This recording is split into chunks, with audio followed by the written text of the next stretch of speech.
¿Qué tal amigos, amigas? ¿Cómo están? Muy buenos días. Bienvenidos a un nuevo conversatorio a través de la Agencia de Noticias Andina. ¿Cuál es el perfil del maestro que se necesita hoy en día en las aulas de nuestro país, en las aulas peruanas? Apenas acabamos de comenzar este año lectivo escolar y nos seguimos haciendo esta pregunta. Actualmente los maestros en el Perú son evaluados. Sin embargo, estas evaluaciones, los resultados de las mismas demuestran que todavía hay muchísimo por hacer. ¿De qué estamos hablando? ¿De una formación meramente académica, acaso? ¿Una formación más humanista o una formación integral? ¿Hacia dónde es que estamos avanzando? ¿Y cuál es realmente el perfil que los nuevos tiempos nos están demandando del maestro de las aulas? Hoy hemos invitado a Rolly Pacheco, él es presidente de Foro Educativo. También está con nosotros Virgilio Holguín, docente de la Facultad de Educación, y él es integrante del equipo de capacitación de la Universidad Cayetano Heredia. También está Santiago Araujo, jefe del programa de becas para los maestros de Pronavec, y Lenín Gorrillo Ledesma, decano regional del Colegio de Psicólogos. Una mesa de conversación entonces bastante nutrida, esperamos por la calidad de nuestros invitados. Vamos a comenzar, ¿le parece?, con usted como representante del Foro Educativo. Si es que tuviéramos que, perdóneme, del Foro Educativo, estamos con usted es de Pronavec, ¿verdad? Vamos a comenzar con usted, que lo tengo además más cerca mío.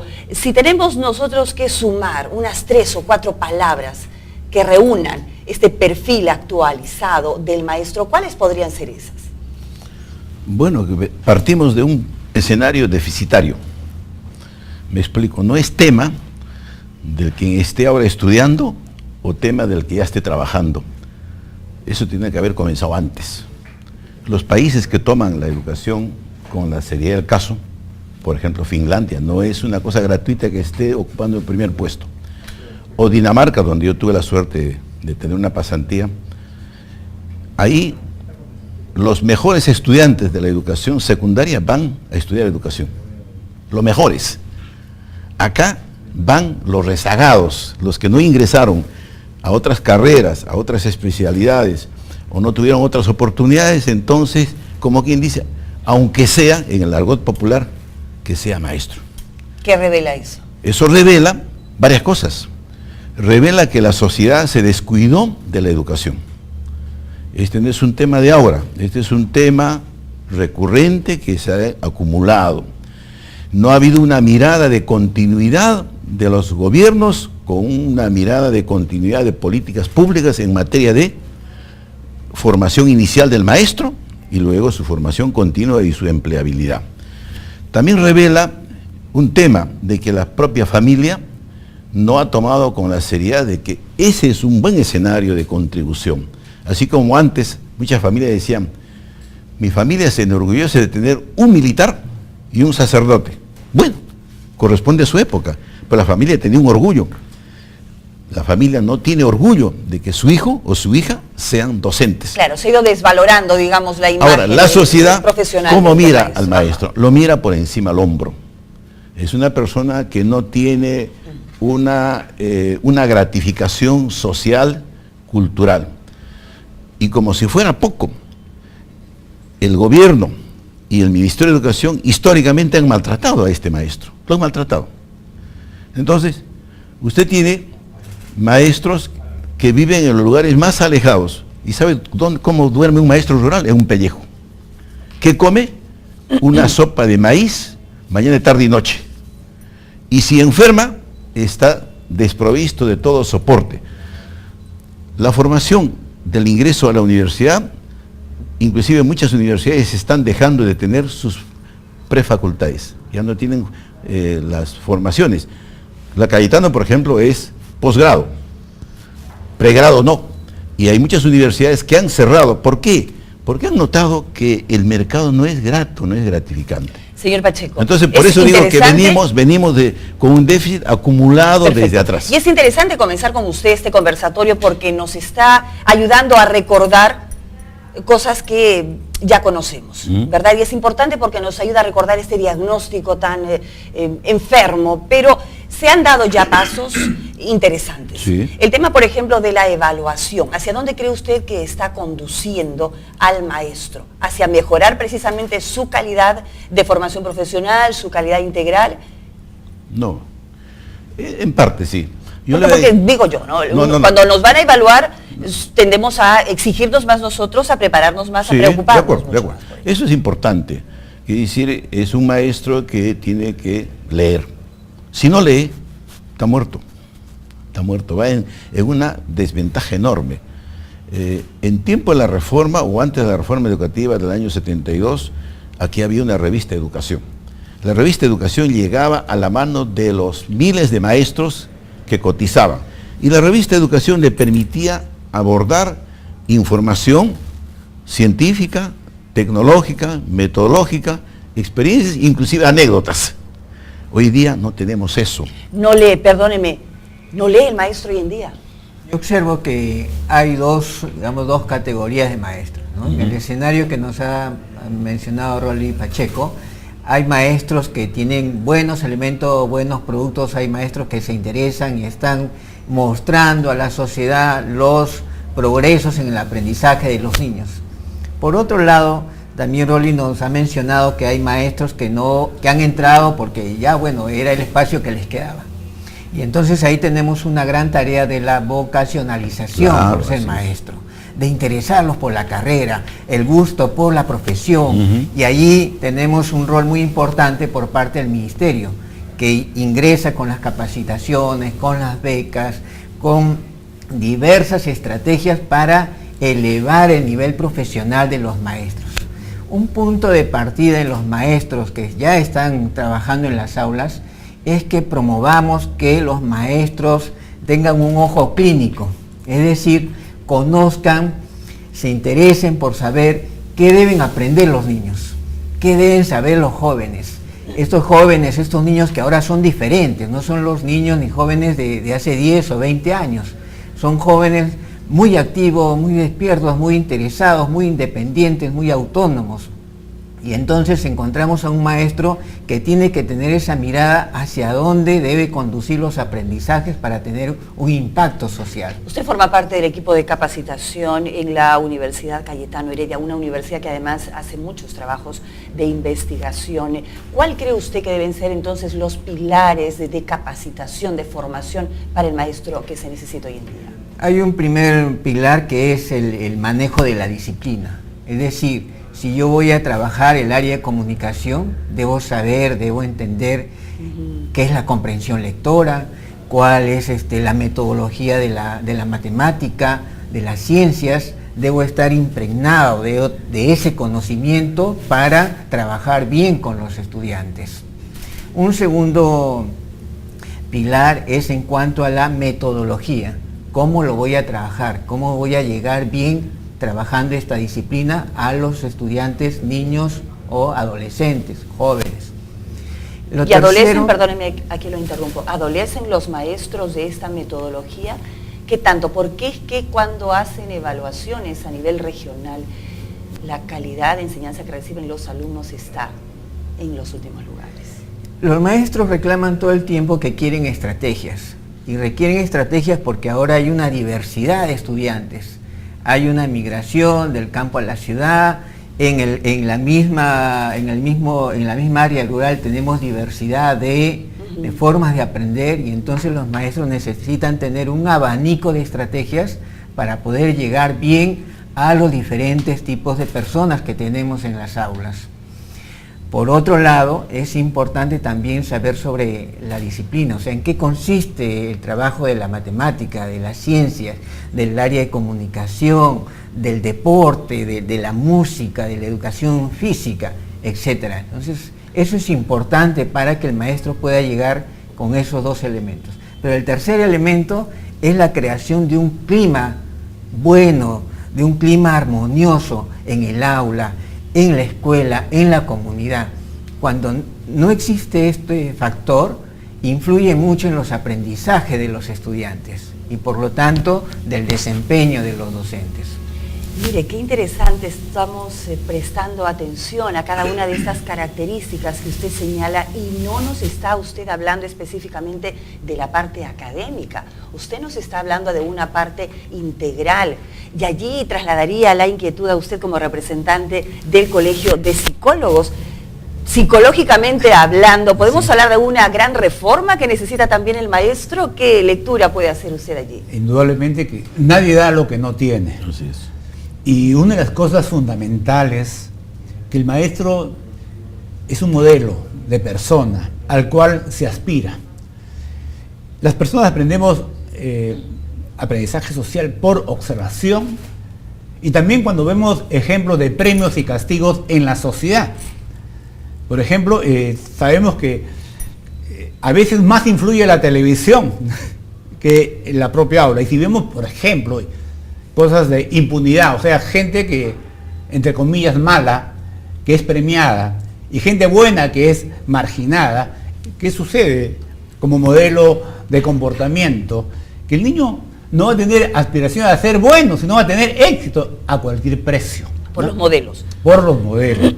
Ahora, el maestro debe crecer como persona. Y yo creo que es una profesión tan hermana de la psicología, porque si nosotros no crecemos como personas, ¿qué es lo que podemos dar a nuestros clientes, a nuestros educandos? Por eso es que ambas profesiones yo la uno mucho. ¿Por qué? Porque nos obliga a crecer permanentemente, como decía el maestro. Tenemos que tener un aprendizaje permanente, una preparación permanente, y siempre somos aprendices. El ser humano, por más que la psicología ha crecido, sigue siendo un misterio para nosotros mismos. De tal manera es un reto, un desafío. Si dicen que nuestra fe dice el hombre es imagen y semejanza de Dios, y Dios es un misterio, el hombre también es ese misterio que el maestro se encarga, es el artista, se encarga de desarrollar esas cualidades morales, psicológicas, afectivas y cognitivas, ¿no?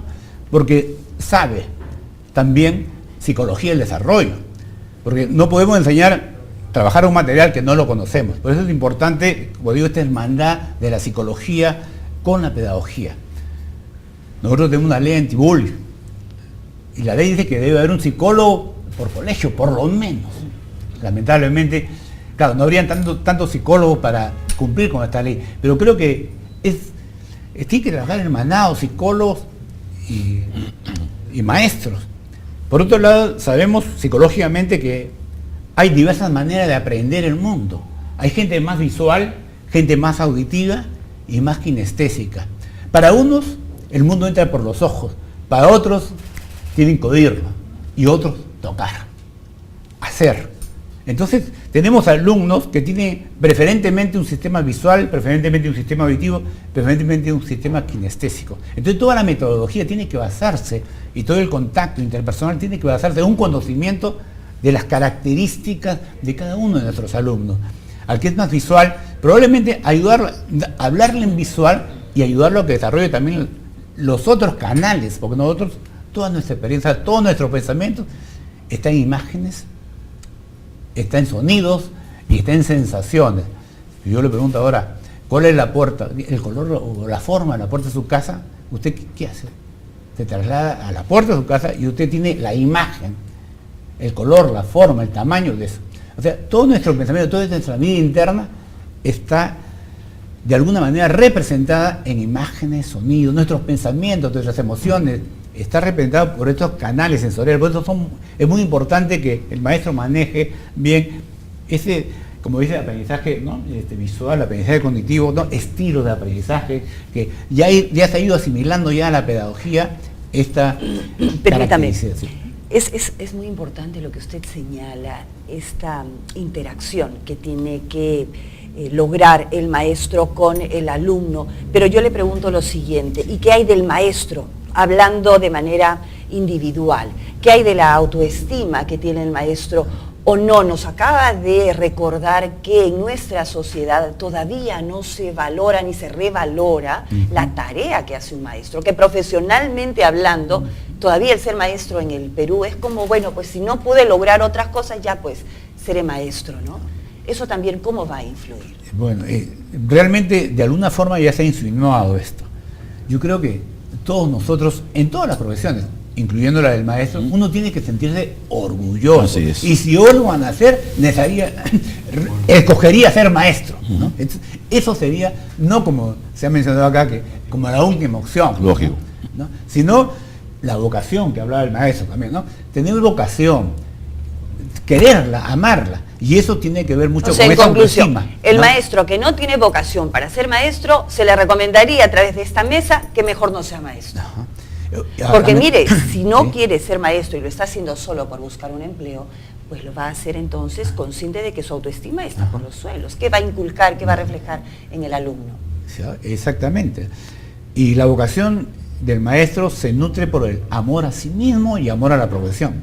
El problema es que, como lo mencioné antes, la autoestima del maestro está muy, muy constreñida por factores no solamente individuales, que también, porque muchas veces lo que quiere ser maestro son muchas veces de clases sociales, ¿no? Yo creo que ningún hijo de clase media para arriba quiere seguir la vocación de maestro, ¿no? O sea, está marginado desde el punto de vista psicosocial, psicosocioeconómico. Entonces, de ahí surge, pero sin embargo eso es valiosísimo, porque se trata de hablar a gente de su clase, hablar a gente, a seres humanos, pero él tiene que desarrollar ese amor. Pero yo creo que los maestros deben ser los engreídos del Estado, ¿no? O sea, deben ser los modelos, porque todos hablamos del futuro, las futuras generaciones, pero las futuras generaciones se forman en el aula.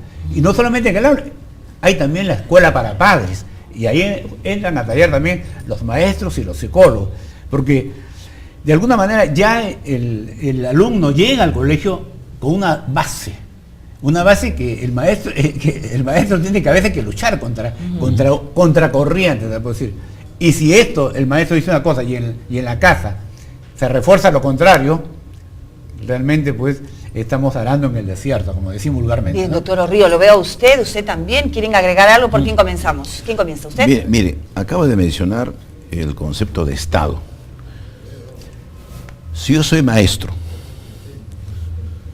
olvidado en una comunidad andina o en la selva o en un barrio marginal, y no veo ni sé quién es el ministro de Educación,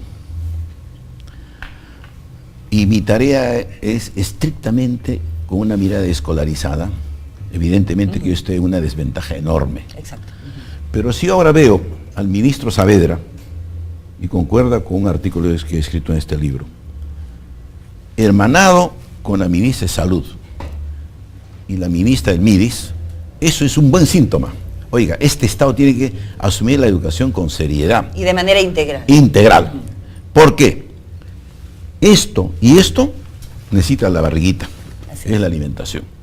Un estómago desnutrido, como decía César Hildebrand en una encuesta, si yo envío a un niño con un vaso de agua a la escuela, una taza de té con un medio pan, evidentemente a las 9 de la mañana está dormido. Bueno, desde siempre, pues. ¿No es cierto? Entonces, yo creo que el Estado tiene que tomar con seriedad. Creemos en ese sentido se puede reconocer que se está avanzando. Se está avanzando. Es un buen inicio. Pero necesitamos de un ministro con liderazgo fuerte y visible. No, el país no está para dar ese puesto de favor a cualquier persona que venga un poco a sumar un punto más en su currículo. No lo necesitamos. Necesitamos ministros o ministras con un liderazgo visible. Otro detalle. El ojo del amo engorda al caballo. Si yo noto que el ministro llega a mi ciudad capital, se queda 2 días, 3 días y no 5 minutos inaugurando un evento, Todos pésimo. se ponen las pilas, ¿no? Claro, ¿no? Yo he visto por la televisión, evidentemente, recién el martes lo voy a conocer al ministro, que camina, eso está bien, y hace caminar a sus funcionarios, eso es importante, y tiene que pelear en la ley de presupuesto porque se alcance el rango de 6% que está en el acuerdo nacional, porque si no, entonces este Estado evidentemente está en una manifiesta desventaja. Y ojo, todos los gurús que están diciendo, no hay desarrollo sin una buena educación. Indudablemente. Yo Cuéntenos, quiero agregar díganos. para Le voy a pase. dar el turno en un momentito porque usted todavía no ha participado, es cierto, solo para redondear la idea. En el Sí. sentido de elevar la autoestima de los docentes, para ello también hay que mostrar lo que estoy produciendo. Si soy docente, le muestro a la sociedad los buenos aprendizajes, le muestro a la sociedad los avances de los niños, de los jóvenes, le muestro los éxitos de la escuela. Y para eso necesito un Estado también que esté presente, mirando los éxitos. La sociedad civil que contribuya también con los éxitos de los maestros. Tiene que haber una escuela abierta, vinculada con otros actores sociales. Y ahí tenemos entonces el reto de respuesta por parte del Estado, de premiar a los docentes que tienen éxito, a los docentes que van teniendo buenos resultados. Caramba, mire, este paso me permite ir con usted, ¿verdad? Porque justamente de alguna manera usted representa aquí al Estado peruano, viene usted de Pronavec, que están desarrollando una tarea de capacitación interesante, digamos, por estos meses entregando becas, en fin, allí, ¿qué tipo de capacitación es la que ustedes vienen trabajando? ¿Cómo vienen ustedes también allí formalizando esta parte importante de formación del maestro? Sí, yo quisiera decirle primero que yo soy maestro, ¿ya? Entonces, yo comencé en una comunidad a 4.000 metros, en Ocongate, en el Cusco. Yo soy producto de la escuela pública, ¿ya? Yo he estudiado en escuela pública, mi inicial, mi primaria, bueno, no había inicial, había transición, primaria, secundaria. Yo soy producto de la reforma educativa, ¿ya? Yo estudié hasta tercero de secundaria y después yo fui a una escuela de educación superior, ¿ya? La CECEP de esa época. Permítame, lo escucho decir todo eso con orgullo. Con orgullo, con orgullo, con orgullo, con orgullo de ser maestro y de haber sido maestro de aula, de haber llegado a ser director de un colegio, de haber sido director regional de educación en Piura, de ser doctor en educación cuando tenía 49 años de edad. Entonces, creo yo que ser maestro pasa, es verdad, por el tener que sentirse orgulloso, pero eso se descubre en el camino. Es como uno cuando es papá o es mamá. Uno se siente orgulloso el día que le nace el hijo, pero después, conforme va creciendo, se va sintiendo orgulloso conforme el hijo va creciendo. Y también pasa con el ser maestro, el ser docente. Nos vamos sintiendo cada vez orgullosos conforme vamos avanzando. Y yo creo que existen miles de docentes, hombres y mujeres, orgullosos de lo que hacen. Yo sí quiero aquí, en este espacio, reivindicar ese sentido de ser maestro en el país. Y por lo tanto, necesitamos una buena autoestima.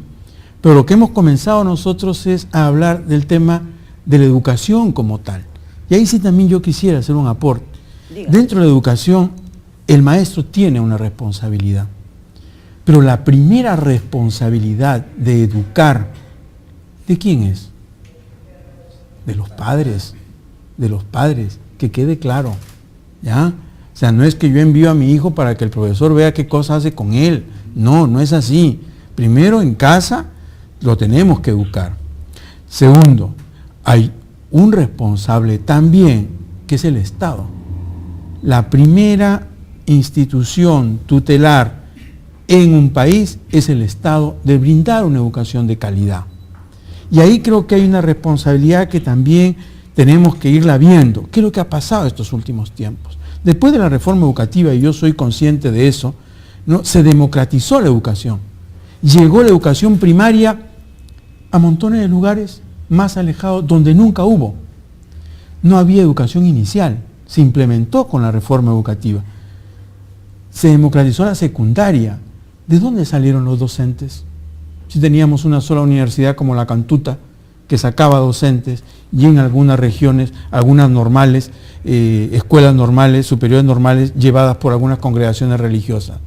Salieron de lo que teníamos en nuestra sociedad.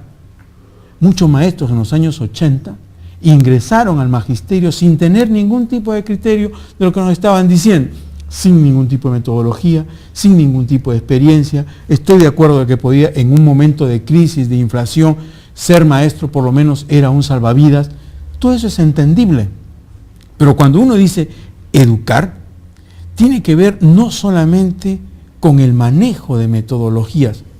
Entiendo lo que planteas, que tiene que manejar la disciplina, que tiene que saber métodos. Sí, pero creo que un docente tiene que saber a dónde queremos nosotros llegar educando a nuestros futuros ciudadanos. Cuando hablamos de la tarea del maestro, no nos está usted diciendo que hay que centrarnos solamente en la tarea de instruir, ¿verdad? No, porque por supuesto. Usted lo ha mencionado en varias oportunidades, mientras yo le escuchaba he observado esto, es educador. Entonces, ¿cuál es la diferencia entre la educación que puede brindar el padre de familia y la tarea del educador en el aula? La tarea del educador tiene que ver con el educhere, con el sacar fuera todo lo más hermoso, lo más tierno, lo más humano, lo más divino que tiene un niño o una niña.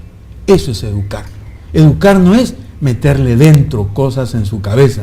Y ahí está la equivocación, porque creemos que nosotros los maestros son los que tenemos que meterle cosas en la cabecita al niño. Es al revés.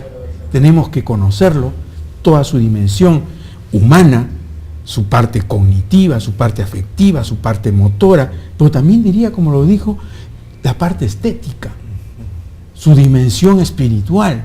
Todo eso tenemos que, su dimensión política, todo eso tenemos que sacar nosotros fuera de nuestros jóvenes y de nuestros niños y niñas. Allí entonces usted nos ayudaría a evaluar la formación que tiene actualmente el docente. ¿Está preparado actualmente el docente que tenemos hoy para impartir ese tipo de educación? ¿Qué le falta? ¿Qué hace falta? Es un proceso que tenemos que descubrir. Yo sí estoy de acuerdo que le falta autoestima, yo estoy de acuerdo que le falta metodología, yo sí estoy de acuerdo que hay que pasar por estos procesos de cómo enseñar, totalmente de acuerdo, pero ¿para qué?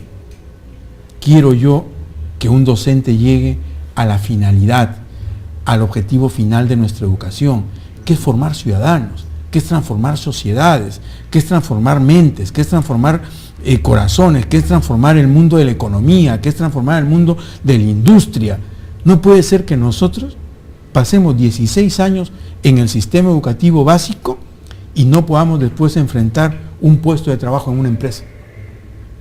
Que pasemos nosotros, no sé, 17, 18 años, incluida la universidad, y no nos podamos desenvolver en un trabajo como educador, como ingeniero, como abogado, como médico. ¿Ah? Lo que yo sí creo es que, ¿cómo evaluamos? Entonces hay que evaluar la dimensión, las dimensiones de la persona, del ser docente, que era el perfil del que estaba planteando al inicio. ¿Pero qué es un examen? ¿Matemáticas y comunicación? Le pongo yo, estoy seguro, y lo digo con orgullo de ser maestro, le pongo yo ese examen de matemáticas a un abogado, a un ingeniero no, a un abogado, a cualquier otro profesional, psicólogo, que tenga que resolver problemas, le apuesto que no lo aprueba. A un periodista, no lo aprueba. Pero deberíamos nosotros Claro, pero evaluar, probablemente porque esos no sean los pilares que luego el abogado va a tener que, en su trayectoria profesional, poner en práctica, de manera tan directa como sí lo tiene que hacer el maestro en el aula, ¿no? Claro, el maestro tiene que enseñarnos a sumar, a restar, cuando es lo primario, básico, ¿no? Entonces, mire, no es enseñar a sumar y a restar, es mucho más que eso. Aprender a resolver problemas. De acuerdo, lo estamos aquí problemas. evidenciando cada vez más con cada una de las participaciones. Dirigirnos a ustedes para invitarlos a que participen a través de las redes sociales. Búsquennos como Agencia de Noticias Andina, tanto en el Twitter como en el Facebook. Directamente también pueden escribirme a @samarriegoana a través del Twitter para que puedan también hacernos llegar sus inquietudes, sus opiniones. En esta mesa de conversación hoy estamos hablando sobre cuál debe ser el perfil del maestro en el aula que el día de hoy se necesita. Para continuar en este conversatorio quisiera que me ayude a responder la pregunta que yo le hacía inicialmente con respecto a la tarea que viene desarrollando PRONAVEC en el tema de la capacitación hacia los maestres. ¿Qué labor están haciendo ustedes allí? PRONAVEC es el Programa Nacional de Becas y Crédito Educativo y tiene un pilar que es la jefatura de becas de posgrado. Básicamente nació para posgrado internacional en el mundo de ciencia y tecnología. Ahí tenemos nosotros en menos de un año 710 profesionales vinculados a la ingeniería en las 400 mejores universidades del mundo haciendo maestrías. Para este año, en el marco de la reforma magisterial, veíamos nosotros necesario, desde el Ministerio de Educación se nos pidió al programa generar también una maestría y doctorados para docentes de aula. Hemos generado... ¿Eso no había antes? Es la primera vez que se hace en el país una experiencia de darle maestrías y doctorados a docentes con las bondades que nosotros estamos mostrando. Un docente que venga a estudiar a la Universidad Católica, a la Cayetano Heredia, a la Universidad de Piura y a la San Ignacio de Loyola, 4 elegidas de 28 que se presentaron dentro de un ranking como mejores universidades en el país, en ese orden, La primera es la Universidad Católica, segundo la Cayetano Heredia, en el número 10 la Universidad de Piura y en el número 18 está la Universidad San Ignacio de Loyola, ¿no? Estas universidades ofrecen 11 maestrías, pero nosotros las gestionamos a través con los gobiernos regionales, por ejemplo, que aquellos docentes que van a salir por ley tienen que seguir percibiendo su salario. El gobierno regional tiene, por ejemplo, en el caso de Cajamarca, son 80 los docentes, que es después de Lima, Lima Metropolitana, la región que tiene más docentes. El gobierno regional tiene que financiar los contratos de estos docentes que dejan el aula. O sea, mientras el docente está capacitándose en esta educación ya más superior, está igual ganando su sueldo. Pero además, sueldo, ¿no? Nosotros le cubrimos una manutención de 1.700 soles para 3 aspectos: alimentación, alojamiento y transporte. Y lo que son los costos de la universidad. ¿Cuántos, me dijo, actualmente están beneficiados por estas becas? En este momento se ha iniciado el proceso, deben comenzar en mayo, y terminar en agosto del próximo año. 4 semestres deben hacer, tal como nos lo pide la Asamblea Nacional de Rectores. 1.250 docentes, nosotros hace 3 semanas decíamos 1.000 docentes, pero hemos hecho un trabajo con las universidades, haciendo nuestros costeos respectivos, ese es parte del negocio que tengo que hacer yo. Hemos logrado, gracias a ellos, sacar 250 becas más,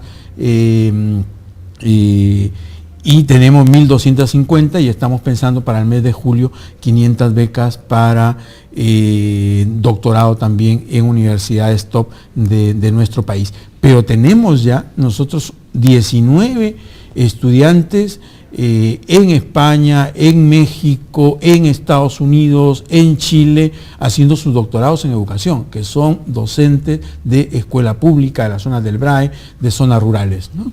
Qué interesante. ¿Qué pauta o qué hito puede marcar esta capacitación de los docentes en el Perú, que antes no había, cree usted?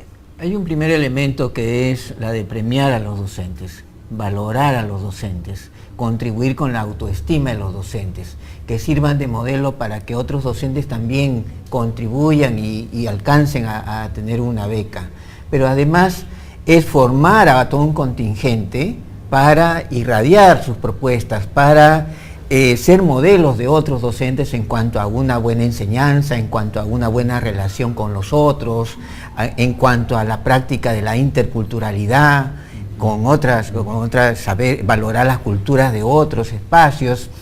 Creo que es un buen hito para que los docentes sean revalorados, para que los docentes tengan otros modelos y también para poder irradiar nuevas propuestas.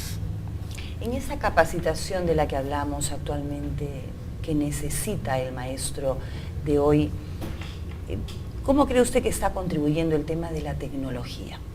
Y le hablo para que me ayude a hacer una lectura de manera integral. El tema de la tecnología está evidenciándonos que el maestro puede acercarse más al alumno, que el maestro puede tal vez hacer una relación más fría a través de la tecnología con el alumno. ¿De qué estamos hablando?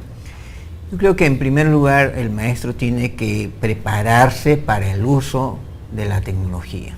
Hay maestros que entran muy bien al trabajo con el computador, con audios, etc.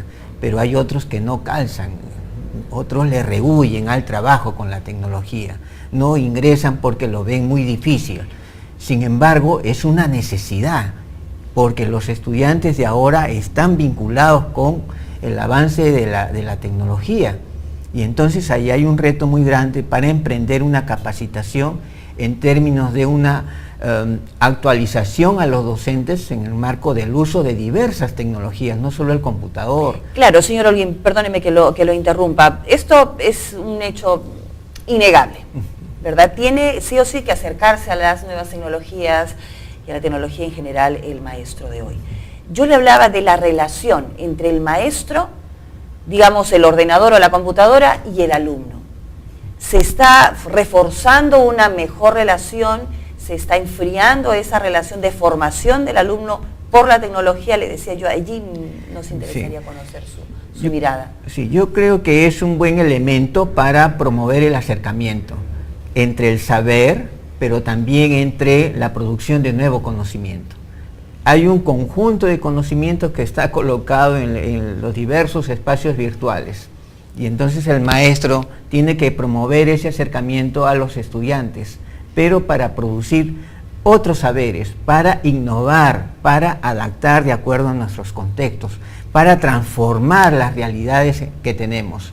Ese es un buen elemento para que el acercamiento con los estudiantes sea mucho más fluido. Interesante. ¿Usted quisiera aportar algo más? Dígame, dígame. Por ejemplo, nosotros estamos ofreciendo una maestría en TICS con la Universidad Católica. ¿Y qué significa esto?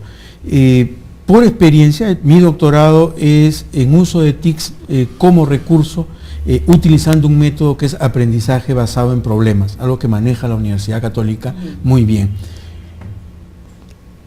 El ordenador es solamente un instrumento que tiene que me abre las puertas a una infinidad de bibliotecas en el mundo. Cantidad, inmensidad de conocimientos. La relación del joven es que tiene que generarle, o tenemos que plantear algún tipo de problema que se base en investigación, cosa que no hace ni la educación básica ni la universidad, y creo que sí podemos hacer, y yo lo he hecho por experiencia, y esa es mi tesis doctoral, la generación de aprendizajes basada en la investigación, resolviendo problemas. Claro, si el maestro no, perdóneme, si el maestro no reflexiona, si el maestro no investiga, ¿verdad? ¿Cómo claro. le podemos exigir entonces que eso también haga el alumno? Porque últimamente los niños, las niñas, los jóvenes nos llevan a casa simplemente las tareas del copiar y pegar, pero si eso está ahí en internet. Y el maestro me ha dicho que puedo ir a tal página y aquí encuentro todo. Sí, es que lo lleva al docente a generar mayores procesos de investigación y por lo tanto mayores procesos de aprendizaje. Y además la utilización de una serie de buscadores de información en donde los jóvenes nos llevan a nosotros un montón de ventaja. Pero no solamente es una computadora, ahora lo tenemos nosotros a través de un teléfono, tienen GPS, nos podemos transportar a museos, nos podemos transportar a ciudades, nos podemos transportar nosotros a investigar sobre problemas que pasan, pues no sé, en Lima, en determinadas zonas, sobre el pandillaje, y ahí podemos hacer matemáticas, y ahí podemos hacer comunicación, ahí podemos hacer historia, o sea, una visión... Es un facilitador. Es un facilitador, digamos, para una visión integral del currículum, por ejemplo, ¿no? Hay muchas posibilidades y creo que eso se puede hacer en la escuela porque se hace, sé que se hace. Mire, Alvin Toffler es uno de los gurús del pensamiento. En este libro, que es la tercera ola, que es de una edición ya de varios años atrás, él nos habla de cómo va a ser el panorama que se va a dar en los años futuros. Un primer escenario, por ejemplo, es que ya no existen los grandes partidos políticos, y eso se está viendo en la realidad. Van a surgir, son adhesiones a movimientos políticos regionales y locales. Entonces ahora los partidos políticos nacionales tienen que ir a tocar la puerta. ¿Por qué? Porque Jorge Basadre decía: nadie conoce mejor su realidad que entre lugareños. Entonces por eso él decía, la concertación no es posible desde Lima, la concertación es viable en escenarios donde hay vínculos que nos unen. Entonces yo creo que hay un primer escenario. El segundo escenario de Toffler es que también la educación va a ser mucho más individualizada. Nosotros postulamos el nosotros, pero el chico está más yendo por el lado del yo, y sin duda alguna sí busca un par, y lo vemos en las notas hasta periodísticas, sí busca, hasta para la maldad busca un socio o una socia, son entre dos. Yo creo que ese escenario es el que viene a cubrir las nuevas tecnologías, que no es un tema nuevo. Acá en tiempo de la reforma educativa un proyecto vía satelital, se llamó Proyecto CERLA. Vinieron 20 expertos en Perú, estuvieron durante un mes, levantaron información de todos los escenarios de los que podía recogerse información, particularmente de los que manejaban nuevas tecnologías. Y hoy en día, gran parte de los países están trasladando su sistema universitario de una educación estrictamente de relación personal hacia una relación a distancia. Quiere decir, a futuro, la formación continua y permanente del docente va a ser más por ese lado. Claro, y no podemos nadar, me imagino, contra la corriente. Claro, entonces no es cuestión como antes, traían los maestros, los metían en un auditorio, 1.700 maestros y escuchando a un conferencista. Hasta la primera fila lo escuchaba, en la fila 20 estaban leyendo su crucigrama y hasta la mujer estaban tejiendo, bordando. Entonces, pero el facilitador decía, yo he tenido 1.700 participantes, es una burla. Bueno, hoy día también teje el hombre, déjeme decirle. Bueno, está bien. Hoy el hombre también teje. No hay problema. Pero a lo que voy es que la tecnología se va a imponer, se está imponiendo sin duda alguna. Acá va a llegar la educación universitaria mediante la intervención de 150 universidades a distancia. Y nuestras universidades, estas mediocres que tenemos, que ni siquiera pueden alcanzar la categoría de universidad, van a tener que desaparecer por la ley de la oferta y la demanda. Entonces la nueva tecnología es un elemento importante que merece una atención preferente. Me alegro de lo que estoy escuchando de la orientación de las becas. Sí, señor Pacheco, permítame. Sin embargo, señor Orrillo, ¿cómo hacemos entonces? ¿Para qué ante esta avasalladora presencia, digamos, de la tecnología, no se vaya enfriando el maestro, no vaya perdiendo la parte humanista que tiene que también enseñarle o no sé, inculcarle al alumno? Decididamente, ya lo han manifestado, la computadora como la metodología son instrumentos que están en manos de un guía, un orientador, alguien que va a facilitar, porque como dicen se puede cortar, pegar, y ya incluso se han detectado tesis de pregrado y posgrado que son copias, y felizmente hay programas ahora que detectan eso también, ¿no? Porque, claro, el que sabía computación, el que sabía esto, a algunos profesores ¿no? Como dice, se burlaban de él. Incluso la información, ya el profesor no es el que tiene más información, ¿ya? Es aquel que tiene un espíritu, un criterio, ¿no? Y una personalidad que transmite, ¿no? Valores, ¿no? Y uno de valores es la honestidad, justamente. Aquel sujeto que plagia, ya está indudablemente trastocando uno de los valores fundamentales, que es la propiedad intelectual. Lamentablemente, la dictación peruana es que la mayoría de los libros están pirateados, ¿no es cierto? Entonces, ya esto implica ya cierta contradicción, ¿no? Bueno, algunos profesores hemos dicho, bueno, es un mal necesario porque les recomendamos un libro y que llegan 2 o 3 ejemplares a la librería. ¿Y quiénes pueden comprar? Los otros profesores. Entonces, ¿qué pasa? A veces yo he tenido que prestar mis libros para que estén. Claro, yo digo, por favor, no me cojan, no me plagien el libro y siempre citen al libro por lo menos, ¿no? Citen al autor, etcétera, etcétera, ¿no?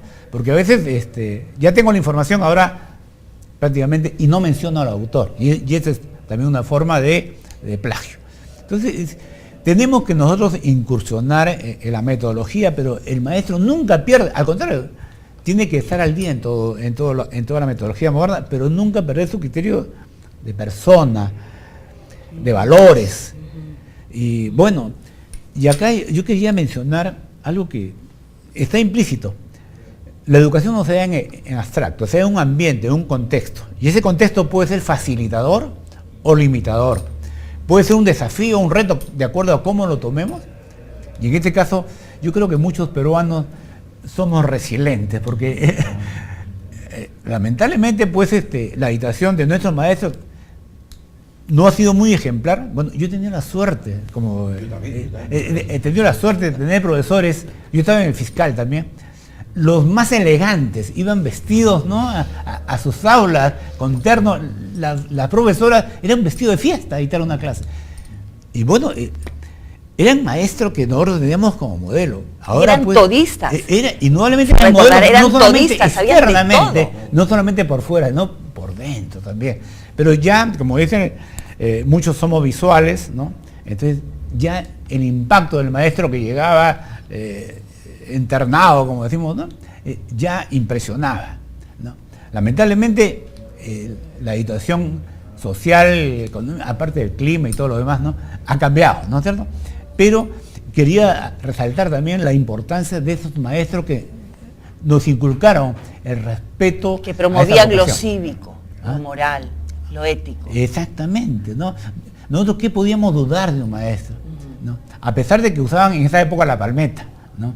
Bueno, que era la parte negativa, ¿no? Mi padre iba al colegio, por favor, péguele a mi hijo, ¿no? Era la recomendación. Bueno, eran otros tiempos. ¿Qué hijo tendría, pues? Ya, Pero usted hoy día como psicólogo ya no recomendaría ni eso. hablar, ¿no?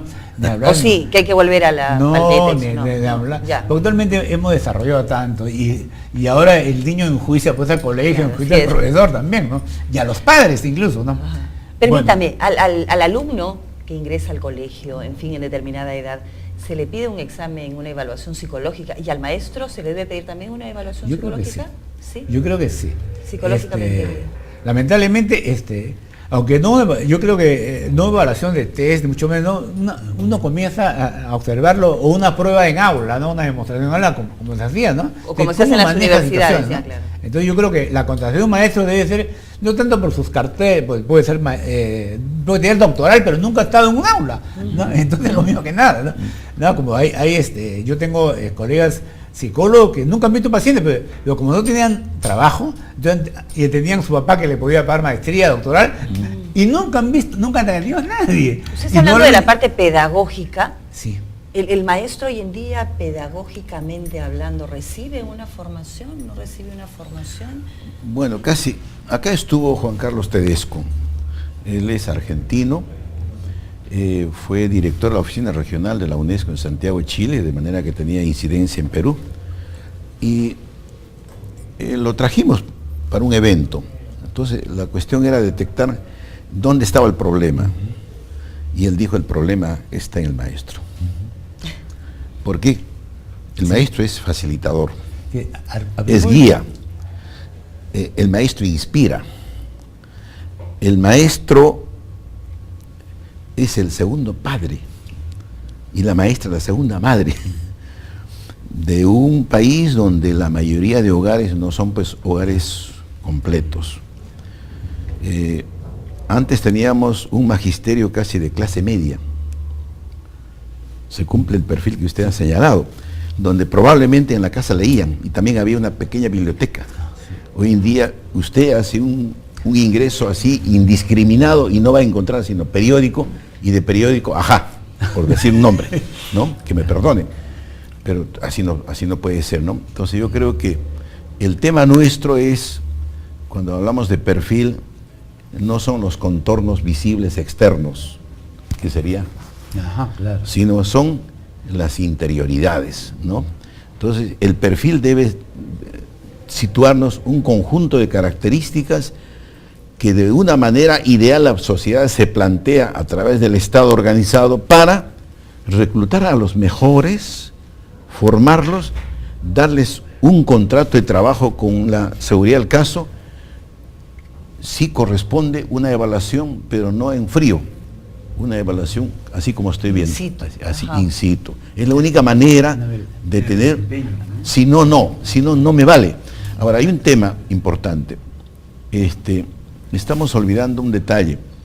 La educación de hasta el año 60 y tantos era una educación de todo el día.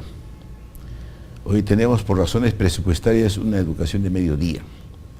Entonces, estamos comparando dos productos que pasan por dos escenarios diferentes. Entonces, yo cuando he escuchado al ministro Saavedra que va a hacer un esfuerzo de ir a 1.200 horas de trabajo educativo en aula al año, Lectivas, claro, horas lectivas. de 800, 900, estamos recuperando un buen ranking. Y cuando escucho a un presidente de gobierno regional, que también quiero, en justicia hay que señalar al señor Vizcarra de Moquegua, por algo está en ese ranking, primeros puestos en la Sí, prueba PISA. Moquegua, Tacna, Entonces, sí, en el sur. él dice, vamos a reducir drásticamente los días supuestamente feriados perdidos. El feriado es el 28 de julio, el 27 no es feriado. Hay que trabajar, pues, ¿no es cierto? Bien, señor Pacheco, usted está pidiendo la palabra, a usted y yo le voy agradeciendo, ya vamos terminando con su participación, el tiempo nos está ganando para ir finalizando, por Sí, favor. Hablando del maestro, es importante qué es lo que él piensa, qué es lo que él cree. Hay un estudio Rosenthal que prueba que las creencias del maestro, las expectativas del maestro crean el rendimiento del alumno, ¿ya? Entonces se hizo un experimento a un grupo de maestros, dijo, estos alumnos salieron en la prueba de inteligencia media abajo, y estos brillantes, ¿no? ¿Quiénes? Mentiras, todos tenían el mismo rendimiento. ¿Quiénes al final del año? ¿Quiénes rendieron más? Los alumnos que los maestros creían que sus alumnos eran brillantes, los otros, ¿no? O sea, mis expectativas de alguna manera diseñan los resultados que yo tengo. Si yo creo que mi hijo es medio bruto, mi hijo va a rendir como bruto. Pues es importante qué es lo que yo creo, ¿no? Porque las potencialidades de crecimiento están en el alumno, en el hijo. Pero el maestro debe tener una disposición justamente de despertar ese potencial. Exactamente, sí, de recrear ese desarrollo humano. Y por eso es tan importante en la evaluación que le hacemos al maestro, qué es lo que piensa él de sus alumnos. Entonces, si él piensa que, bueno, son medio retardados, son medio indisciplinados, son medio relajados. Ya eso dijo mucho del maestro también. Doctor Orrio, muchas gracias por sus apreciaciones. A modo de ir concluyendo ya, por favor. Sí. El primer punto entonces es tener altas expectativas sobre nuestros estudiantes. Un segundo punto es identificar los saberes que ellos deben conocer. Un tercer punto es manejar la disciplina.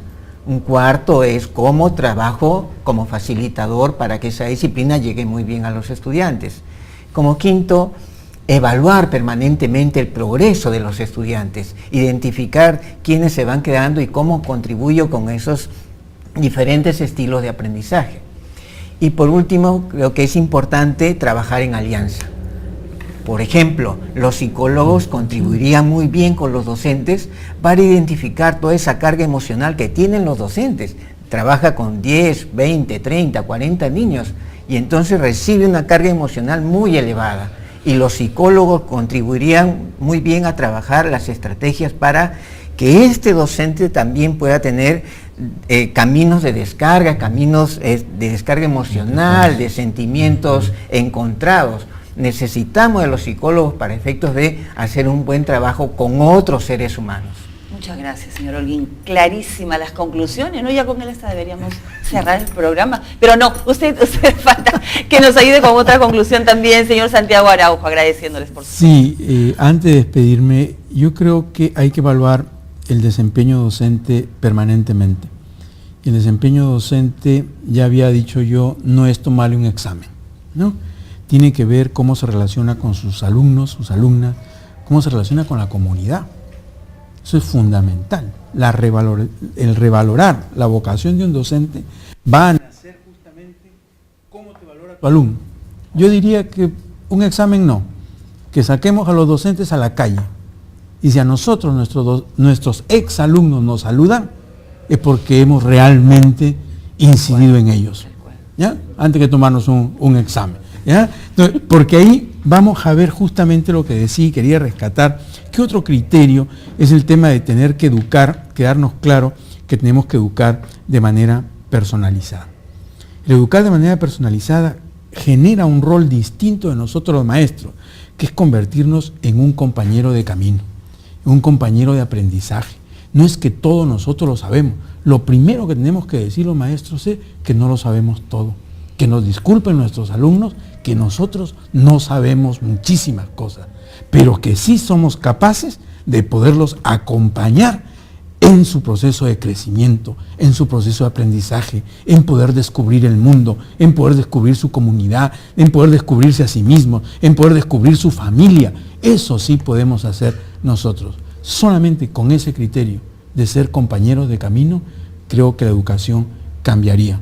Hoy el Estado hace el esfuerzo de formar a estos docentes aquí en el país y fuera para que sean eso, compañeros de camino. Bien, muchas gracias a ustedes, realmente enriquecedora esta conversación que hemos mantenido el día de hoy. Muchas gracias a ustedes por seguirnos. Y es que profesor quizás puede ser cualquiera de nosotros, pero maestro, obviamente que no, dadas las conclusiones que en esta mesa hemos sacado. Y en esta tarea tan hermosa, tan noble y complicada, poco comprendida muchas veces, ¿no? Será hasta una próxima reunión. Muchas gracias por seguirnos. Buenos días.